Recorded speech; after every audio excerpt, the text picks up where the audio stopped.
Hello, everyone, and welcome to the first episode of The Corner with Charlie. I am Charlie.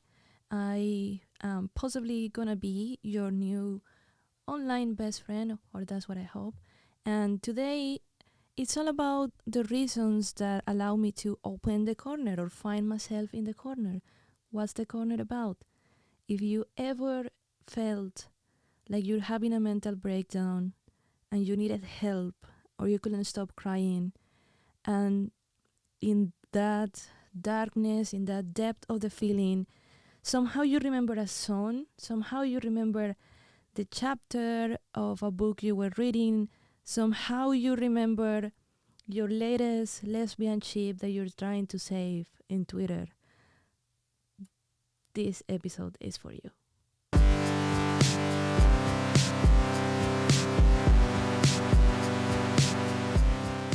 So, what I'm gonna talk about today, what I'm gonna narrate to you all, is a love letter I wrote to my girlfriend and a love letter I wrote to two actresses I have never actually seen in person. They're from Thailand, and they're the protagonists of a girl-loving show called Gap, the series.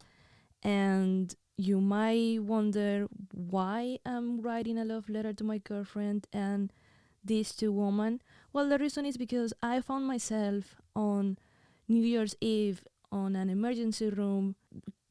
As I mentioned before, I couldn't stop crying. I needed help. I thought I was in a really vulnerable position of harming myself even. And in the midst of all that, those three humans, my girlfriend that was with me and was definitely the hero of this story, but these two beautiful human beings kinda allow me to keep track of myself and allow me to be grounded and not get lost on all the crying and all the feelings. And I realized that belonging to different fandoms, having opened a Twitter account just recently, welcome 2023, that this might not be a feeling, or this might not be a coping mechanism or a strategy that is unique to me.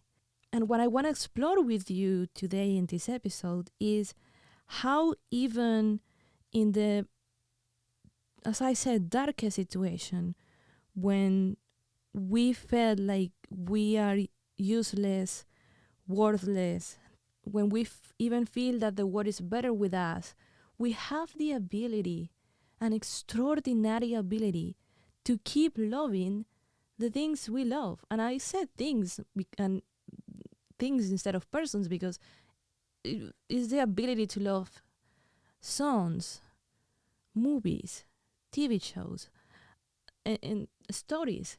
Actually, is our ability to love stories what remains, and I'm fascinated by that, and I'm grateful for that. And I want to let you know that if you have that ability to love a story, that means if you are a fan, you have all that potential for loving inside of you.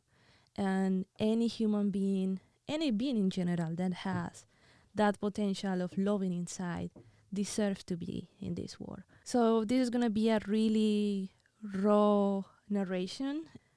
The corner as the corner of shame, the place where professors in the past, I hope in the past, tend to put students that weren't in their best behavior. This is the place where we are right now. And in this place, we are truthful and we are raw. And yeah, as you can see, I'm quite natural. I don't have anything planned for this introduction. I mostly wanted to share with you something that really scared me. Fear was even bigger than that sadness in that moment, but also something that saved me and that I think most of you can relate. So let's go to December 31st, 2022, 10:45 a.m. And this is what was going on inside my head.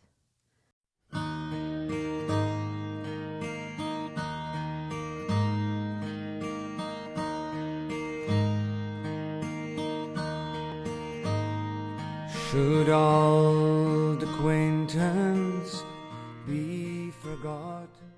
Today is December 31st, 2022. I haven't stopped crying since yesterday. Do you know when people say they haven't slept in a couple of days or eaten, and most of the time we think, that impossible. You must have slept at least 1 hour, or some should have eaten a small thing. Well, that's not the case here.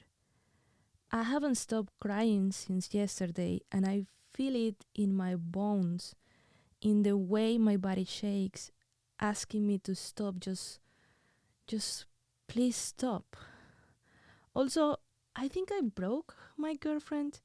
She just looked at me, also crying, and she said she didn't know what to do anymore.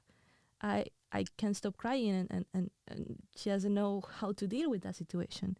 So I do what every person will do in a moment like this, which is write an imaginary letter to humans I don't know and that speak in another language.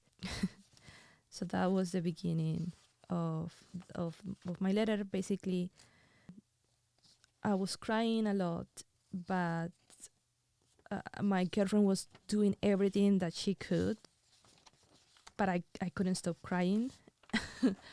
And then she broke herself, or I broke her, I feel. And she said, I don't know what to do anymore. And so I decided to start journaling while crying. And this is what's fascinating, as I said, that the first thing I wrote was this. If you know these two names, maybe you get excited hearing them. If you don't and you're a lesbian, please go to Idol Factory in YouTube and watch these shows so we can fangirl together. Let's go.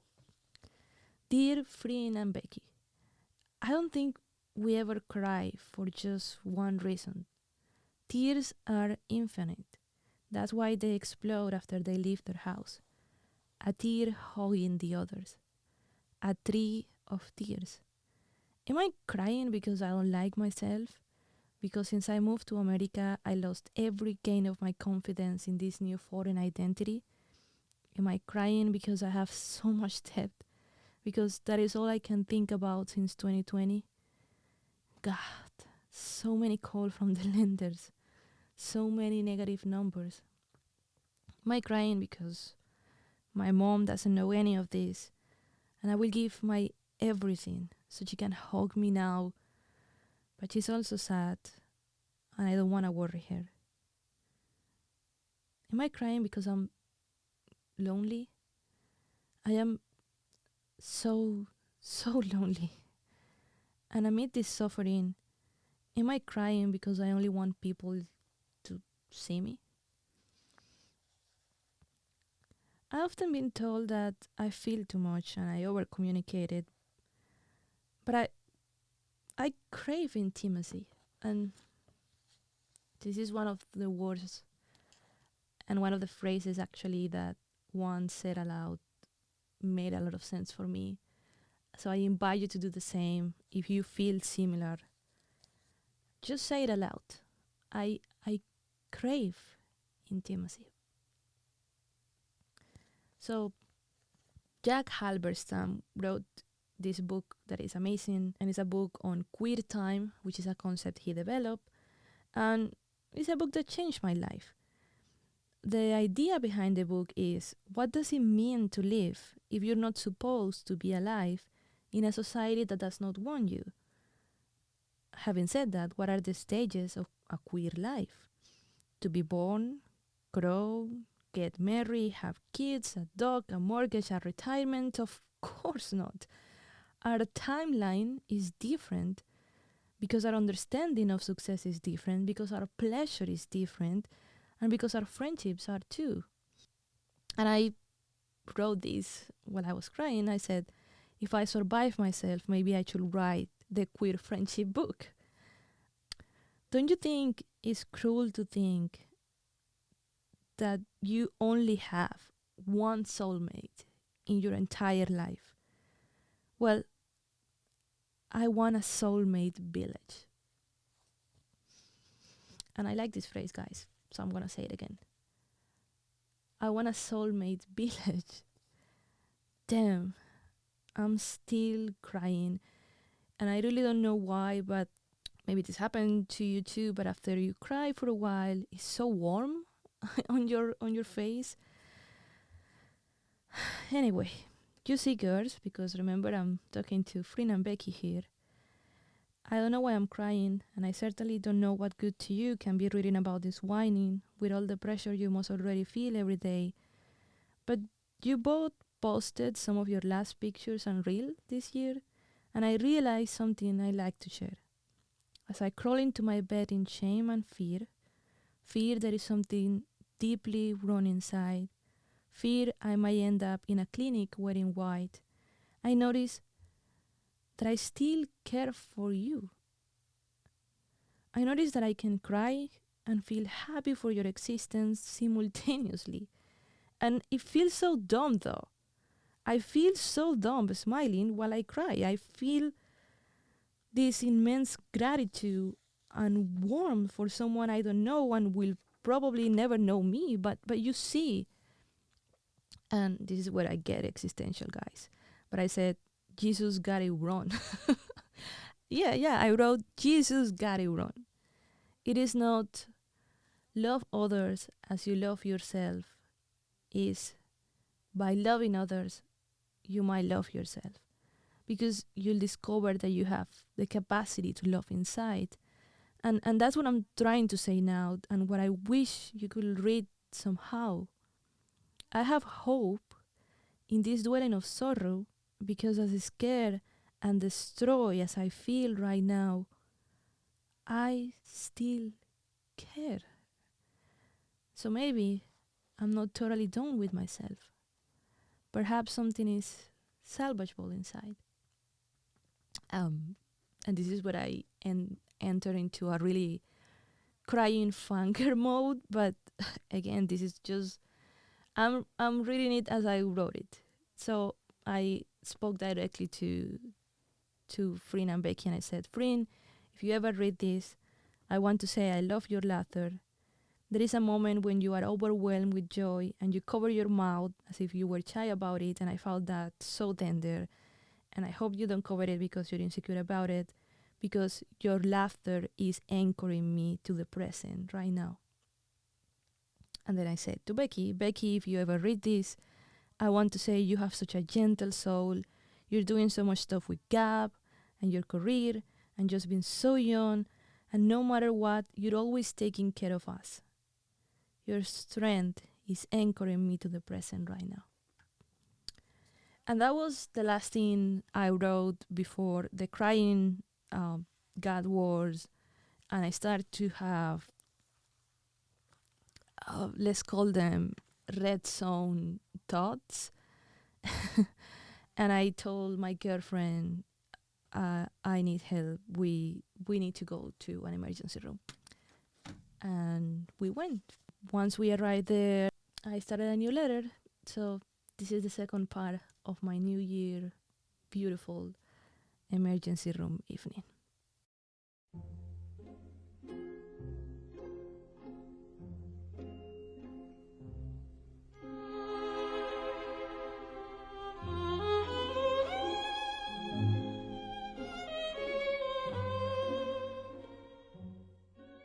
Today is December 31st, 2022, and I spent the last 3 hours in a ER. It's been exactly 12 hours since I haven't stopped crying. ER are extreme places. You feel the cruelest and the nicest about yourself. Some patients look really in pain, and I wish they could be seen before me, but no, wait. I just want to stop crying. Can someone please help? I look out the window because I'm embarrassed. My sobbing is already enough. I wonder if these patients are also in pain for being here on New Year's Eve. Emma, which is my girlfriend by the way, she said that she does not believe in omens, so this does not mean anything. The fact that we are in a ER on New Year's Eve, and that's how we're starting the year, in the midst of all the panic, I was thinking this means I'm gonna have a terrible year, but she's like, you need to stop that. But as I was looking, maybe the most vulnerable state someone can be, which is being sick, I couldn't stop thinking that we were the December ruins and the December pain. And I think December is a month with a lot of pain, I've discovered. And I just couldn't stop seeing the ice after the snow and the way it was crumbling outside. And as I was looking at this really, sad scene, I listened my girlfriend saying aloud, she is my girlfriend. And her voice sounded like an anthem. And I couldn't smile because I'm crying, but I put my head on her shoulder. And I did that because we made a list of places where we should pretend we're not together. In front of our Mormon landlord, for instance. In the Ubers. And in medical scenarios, because you never know what kind of doctor you're going to have, right? But then she was correcting the nurse and saying that I was her girlfriend. And I started to cry again. And I started to say in my mind, I'm sorry, love. I'm so sorry. I'm sorry I am ruining the last day of the year. There was only one provider because it was New Year's Eve, and they were calling the patients in order of importance. So whoever was worst was being seen first. And it's been a while, and I'm not sure what time it is, but the sky is giving its daily goodbyes to the world. And I hear this voice in my head so clearly, and the voice said, maybe this panic attack is not important. Maybe this panic attack is just you being stupid. I mean, look around. There's actual people in pain. There's actual people suffering, and you're just here crying. And it's a voice that is full of lips but no eyes. And it's a voice that laughs. And when it laughs, more laughing voices appear, and it's a recital of shame around me. And I said, and I feel the throat pain because I wasn't talking, because I was just crying. And I told her, maybe we should leave. And she said that she was going to ask the nurse how much longer we have to wait. And I noticed that when she stood, a couple of tears raced down her arm. So maybe she was crying too. And when she come back, she said that we were next. And she said, you're going to be okay, baby. I will take care of you. And I just whispered, I'm so sorry. But I don't think she heard. My therapist, so while we wait, I remember that my therapist taught me this grounding technique when she found out I was gay. So I needed to find one thing with each color of the rainbow. It is tough when you are crying. And I also couldn't remember, and I'm a terrible lesbian, but I can't remember the order of the rainbow color. So I was just randomly choosing colors. But the word, because of my eyes were so watery and swollen, the colors were all diffused. And I still keep listening to these eyeless voices making fun of me. And it's ironic, but I cannot see colors because I'm distracted by my own shame. But I imagine those voices in colors. So they were bright, half faces just dancing around my ears. And I'm just trying to find a simple color to ground myself. And I whisper pink as the next color. And I can only make the gesture because I had just definitely lost my voice a few minutes ago. And there's nothing pink around. And I clean my eyes with my sleeves. They're really irritated. And I said, I'm sorry, eyes. I'm genuinely sorry. But now I'm thinking in pink, right? When I was younger and I couldn't be out of the closet, I used to hate pink clothes as a strategy of rebellion because for me it was a small victory to prove I was not meant to follow the standard. But this year, I discovered that I actually like pink. And not only I like pink, I like glitter, apparently. And I bought a really glittery Elton John pink jacket that I was supposed to wear on New Year's Eve for the celebrations. And as I'm thinking in that, as I'm graving that I'm not wearing the jacket I wanted to wear, I whispered 2 words. And these words are so random that I think they could only appear on a mental breakdown, but I whispered the word pink Venom. And this memory appeared softly, almost as if asking the voices to shut up and be silent, please. And if you are part of the Gap fandom, you probably remember this memory.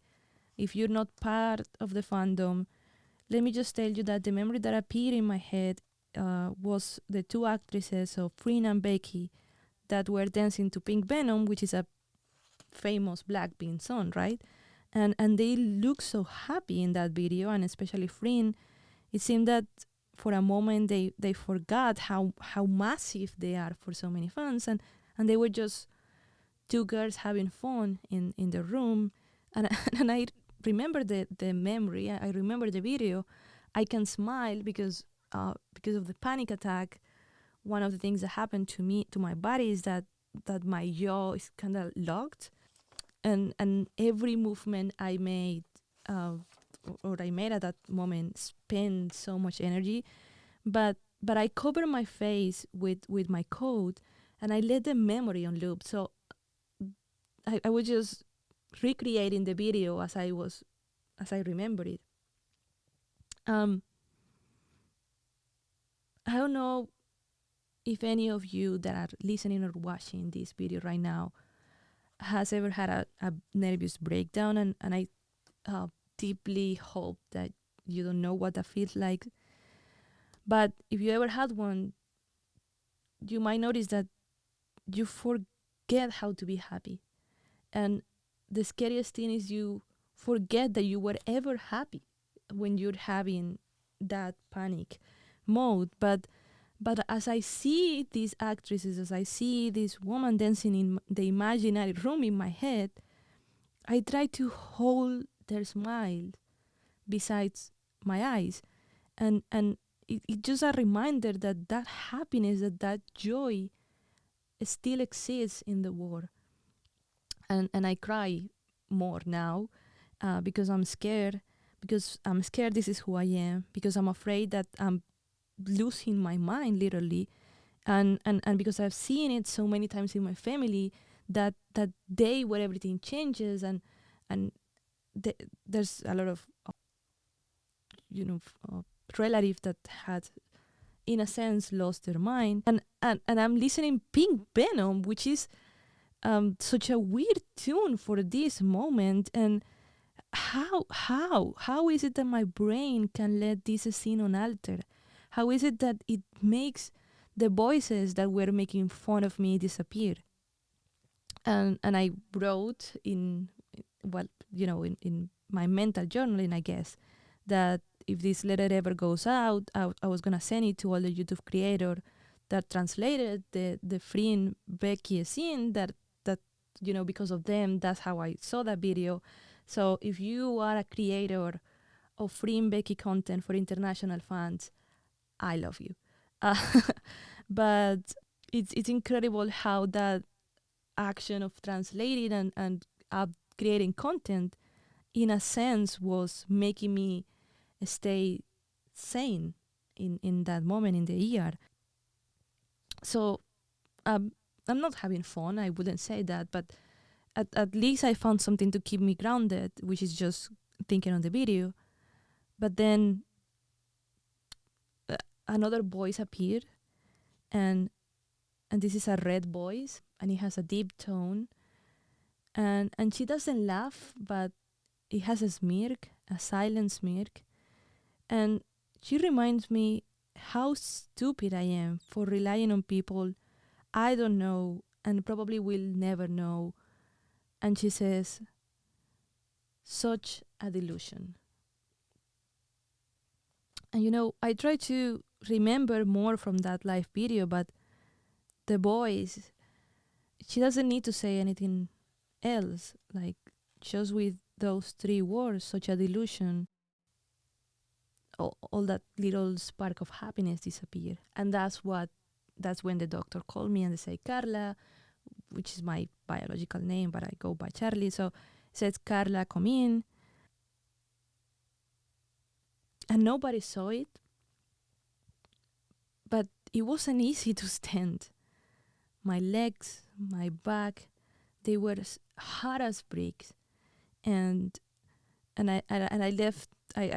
I'm a visual kind of human, so I left the boys, the red boys, and the pink Venom melodies in the waiting room chair, and I just go with the nurse, and the nurse is asking me questions, but my English, God, I hope that if you ever had a nervous breakdown, it's in your country or it's in your like native language, because it sucks to speak a different language when you are not yourself. So she's asking me something. I have no idea what she's asking me. I can't even look at her, but I feel how intense she's looking at me. And I guess it's because nobody ever really teach us how to look or how to interact with someone that is crying that hard. But I was just nodded and trying to follow up her questions. And she asked me, have you really taken 8 alprazolam? That is an awful lot. And my girlfriend explained to the nurse that something similar has happened in the past, and that my psychiatrist recommended that I, take a couple of alprazolam every so and so. And the nurse she's like really confused face, and she said, like, I'm not a doctor, but hey, I mean, in less than 24 hours you have taken in like a lot of alprazolam, and alprazolam is a benzodiazepine, and it's intended to put you down. It makes you feel weaker. So at that moment, she's really concerned that maybe I took them all at once, and I'm trying to explain, no, I didn't. And I can only say, well, I know there are a lot, but they're not working. And what I meant to say is, I feel dizzy. Of course, I feel weak. Of course, I know that maybe it was not a good idea to take that amount of medicine, but I can stop crying. So please just give me something to stop crying. I need to rest. So the nurse left the room, of course, really concerned. And we waited, my girlfriend and I, we waited almost half an hour more till the doctor appeared. And in the meantime, I glimpsed my girlfriend's face, and she looks paler than usual. And she's juggling, writing messages on her phone and my phone, because a friend of us is waiting outside. And I noticed that she's letting him know what's going on. And she's writing my phone, my mom, in my cell phone. And my mom, of course, is terribly worried, and I haven't written her in all day, and she was begging to talk with me, but I just didn't know what to say. And that sucks. That that I was feeling at that moment is that I hate doing this to her. I hate doing this to her from so far away. And I was starting to say, Mom, I miss you. I miss you so much. And I hate my country, and I hate the circumstances that bring me far away from you. And I'm having all these, crisis after crisis, but I keep looking at my girlfriend, and she looked calm, and she looked like she was handling the situation, but I know her, and I knew she was worried, and I knew she was scared, but she was so gracious in her fear.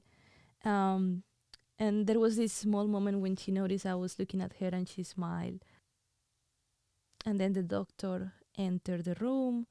She grabbed a chair close to me, and she leaned, and that's how I noticed that I'm not sitting straight, but I was kind of like drowning in my chair, and I tried to sit straighter, but I felt that all my back was really sore. I couldn't just even like move in a way that I felt comfortable. And she was the doctor. She was looking at me with the same worried look that everyone around me has been looking me all afternoon.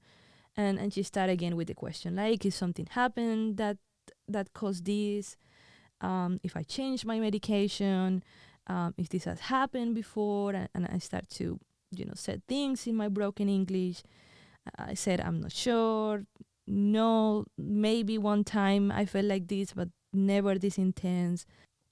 And then she asked if I was having thoughts of hurting myself. And my girlfriend, she grabbed my arm tighter, as I think she was afraid of the answer. And I only said no. But I noticed that the doctor, like, she's not asking me, she's asking my girlfriend. And I noticed that interaction, and I said, I just want this to stop. I don't want to die. I just want to stop crying, please.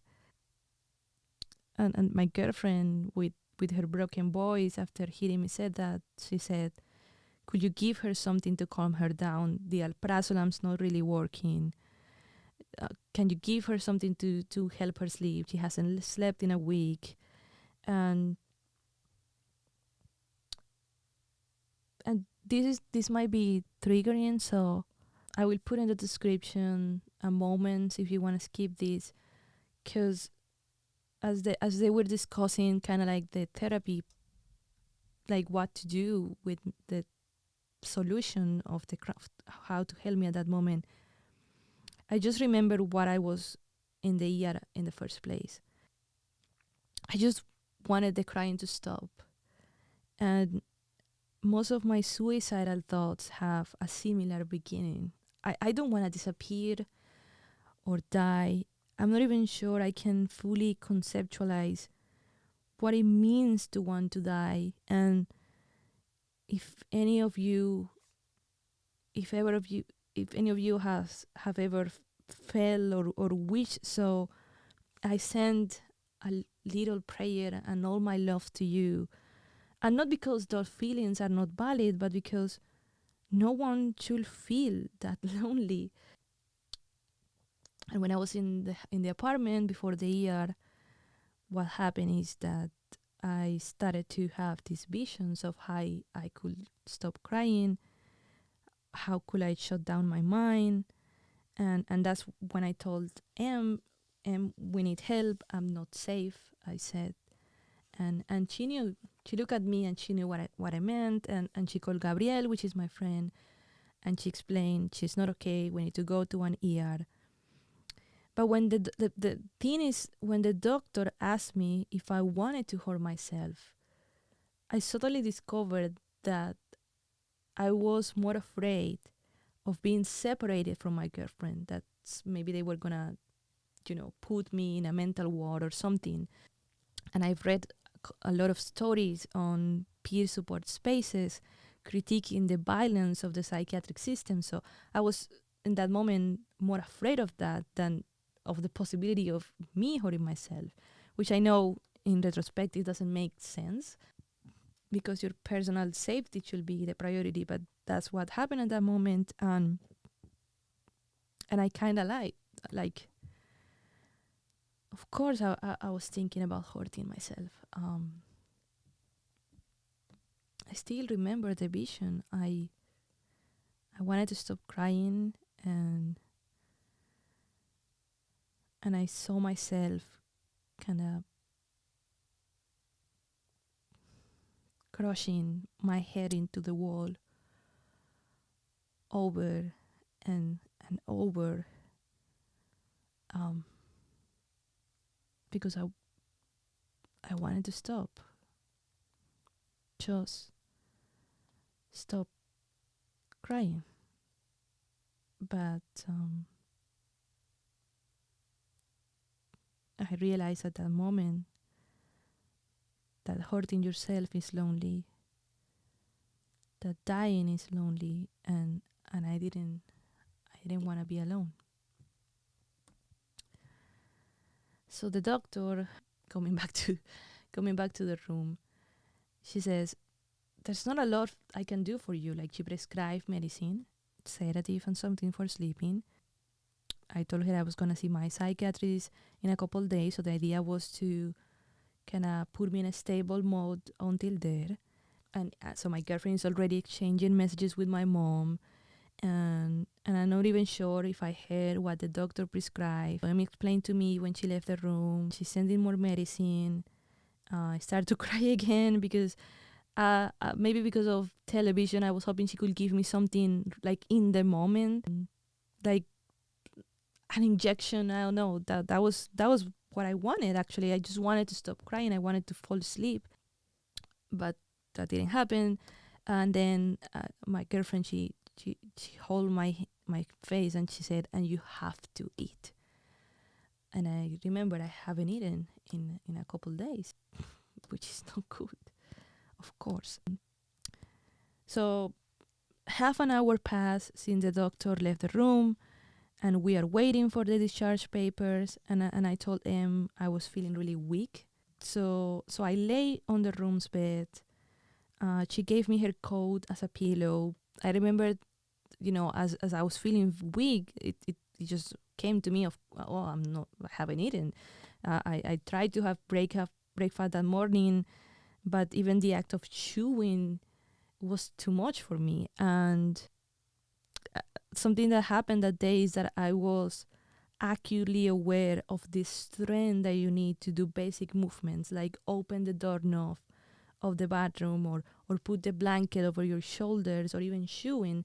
So as I'm realizing how weak I'm feeling, I closed my eyes, and I was so tired, and I don't think I've ever felt that tired. And this is another um, really vulnerable moment I'm gonna share that might be triggering for some of you. So please take care of yourself if you need to skip this part. But I started to feel this wave of coldness extended over my body, and I started to feel like my fingers were numbing. Numbing? Is that a thing? Well, they were numb, and my heart is beating irregularly. And I listened to another voice, but this voice sounds exactly like me, and she says, "Let go. Just let go." And I don't understand what that means, but she, which is also me because it sounds like me, she said, "Just let go."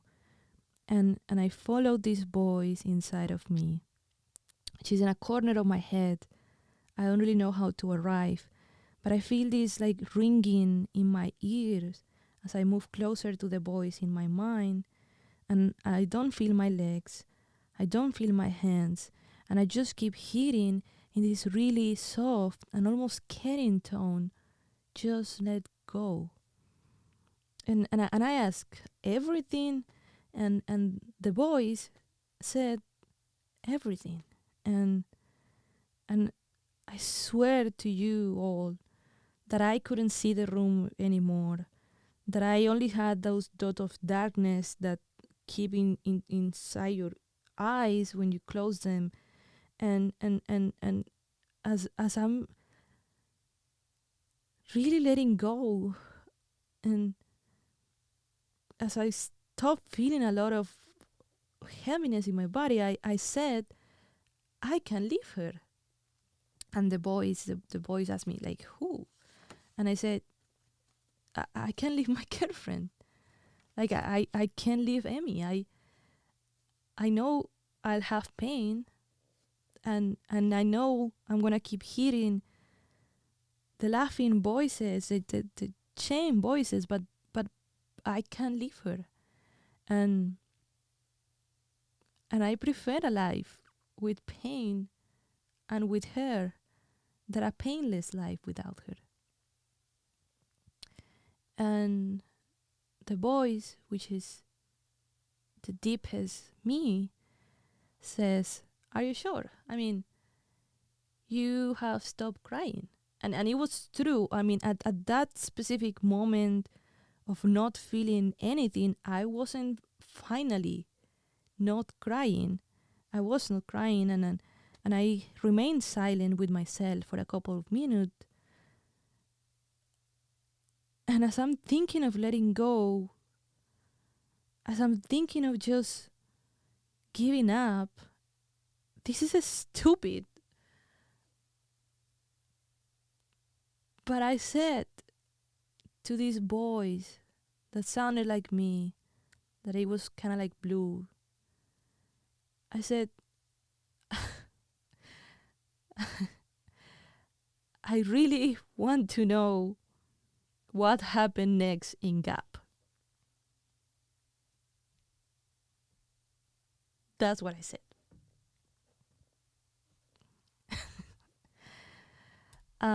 So first I thought of my girlfriend as someone I don't want to leave.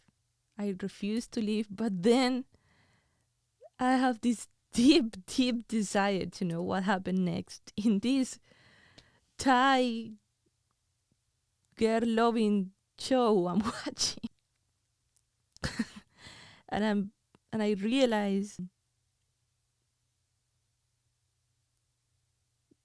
that that desire was enough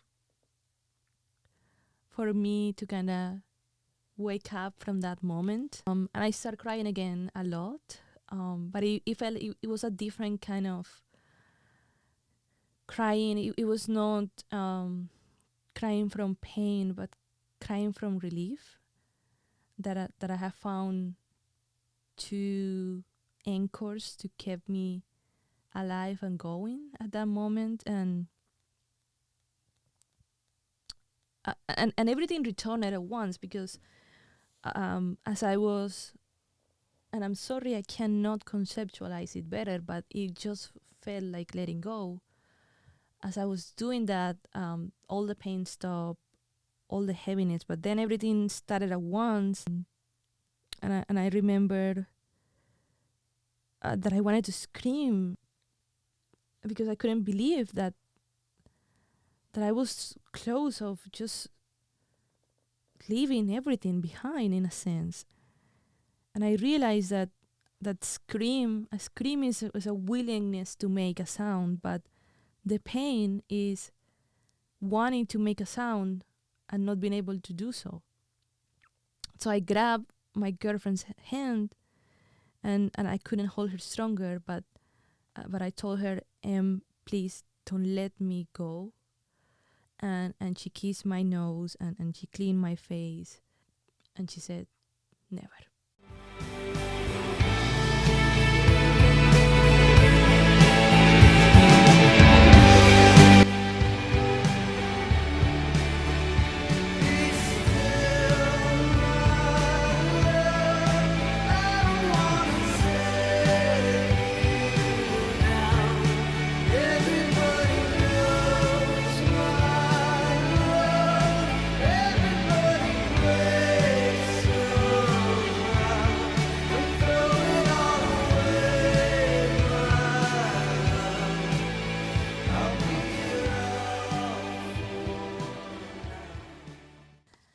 So today is barely December 31st, 2022. It's 10:22 p.m. Just a couple hours left of the year. I woke up in my bed, a little disoriented. And even though everything is dark, I can feel Amy green eyes on me. And she was like, hey. And my lips are dried. And I felt this metallic flavor in my mouth for the new medicine. And she gave me some water. I drank the water, the metallic taste remained there, and I asked her, what time is it? And you know, she was like, it's almost 10:30, you slept for an hour, the sedative really helped. And she passed me by a Pedialyte, something with electrolytes, and I took small sips because that shit is awful, but it actually tasted decent. and my girlfriend smiled, because she noticed I'm liking it, and she asked me if I feel better. I was feeling mostly sleepy. and she said, it's the sedative, it calmed you down. And at that moment, I'm like, I need to write to Gabriel. I couldn't look at him the whole time. He was there. He helped us a lot. And my girlfriend said, don't worry. He knows that you love him. And she just holds my hand and she's just caressing my face. And she said, try to sleep, try to get rest. You're gonna get better. And at that moment I feel better. I feel more like myself, just really, really tired. And I said, I'm sorry, I ruined New Year's Eve. I mean, we had so many plans. And she said, stop. And she said in this really sweet voice, you're my everything. I need you to feel okay. Do you feel a little better at least? And I said, I feel really drugged, but I'm okay. And then I'm saying, and she's like, yes. And I said, if you're awake at midnight, please give me a kiss. It doesn't matter if I'm sleepy, because I have this belief that the first person you kiss at the new year stays with you the whole year. And she says, okay, I will.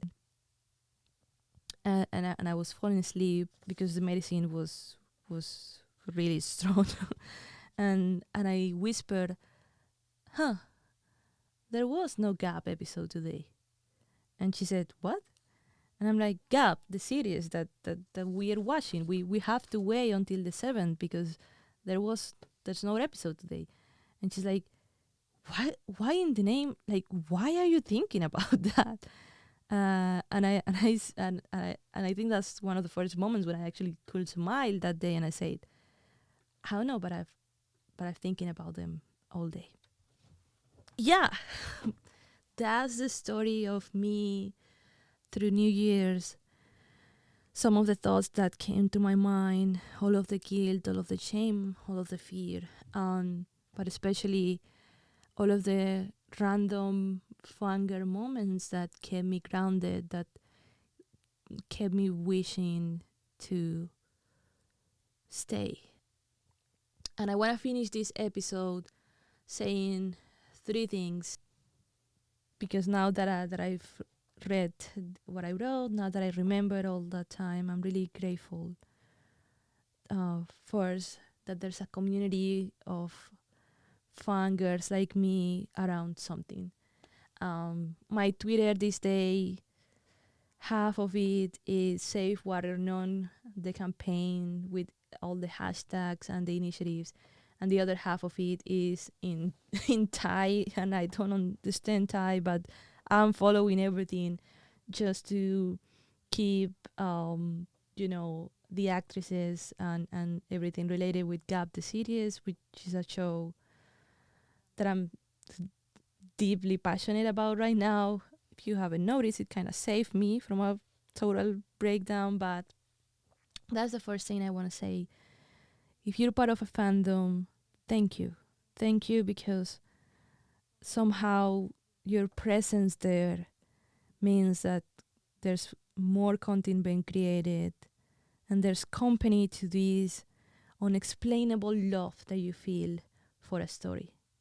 The second thing I want to say is, if you feel like you can't anymore, if you feel like you cannot stop crying, if you feel like you're in danger, if you have someone, please go with them. I know it's scary. I know it feels like some kind of failure, because that's what I felt that day. I'm sure now it was not, that it was the right thing to do. But please look for help. You do not have to deal with these feelings alone. And especially in the midst of a crisis, you can't deal with these feelings alone. So look for help. Be careful while you're looking for help. We in the queer community, we are not that trustful of calling 911, because the police might come. The police probably come, and you might feel like I feel around the police, like I don't want them near me. But if you can go to an urgent care, if you can go to an ER, just go. You don't have to endure that pain, and you need help, and that's okay. And I guess that's the last thing I want to say. This is the first episode of The Corner, and the reason why I'm doing this podcast from now on is because I want to tell you that there is tenderness in the sadness, there's compassion in the pain, and you are not alone. You have something. You just need to look inside, but you have something that gives you joy, give you strength. And I want to validate if that something is not a person. I want to validate if that something is a book, is a phrase in a song, is a chip, is a Thai show. This is what The Corner is going to be about. I'm going to be talking with people and what makes them passionate to survive through their mental health crisis, through the depression, through the pressure of being productive in this society, in this, you know, wide nationalist society we're living right now, capitalist white nationalist society. I needed to add some politics into this, but I survived that day because I was lucky enough to see good providers, because I had a girlfriend that adores me and that I adore her and that took good care of me, but also because I allow myself to be vulnerable enough to be obsessed over a show, and I'm so grateful, and I feel this warmness every time I think about God, because now for me it's a show that helped me when I needed it the most, and I want you to have that, and I want to be one of your companies, and I wish all of your series got renewed, all of your characters survive, all of your music keep trending, and especially I wish that you keep loving whatever it is that you're loving, because it is only love, even for those small things that might seem stupid, what kept us alive. My name is Charlie. This has been the first episode of The Corner.